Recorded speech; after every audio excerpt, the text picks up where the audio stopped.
আসসালামাইকুম এভরিওয়ান, কেমন আছো সবাই? আশা করছি ভালো আছো। আমি আজকে কোয়েল পাখি বেচালাম 12টা খানিক।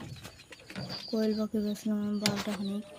দেখুন একটা কোয়েল পাচ্ছে সেটা পারিনি এখনো, পারবো।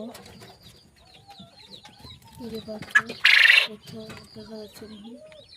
আমি আজকে বেচালাম 300 টাকা জোড়া। 11টা ছানা বেচলাম, 12টা। এখন আর বেচবো না আমি। কারো যদি বাচ্চা লাগে যোগাযোগ করবেন। কোয়েল পাখি ধলাগুলো তো বেচবো না। আর ওই যে এখানে চরের বাচ্চা, যে চরের বাচ্চা দেখো, ওখানে চরে আছে আগালে। এই দেখুন।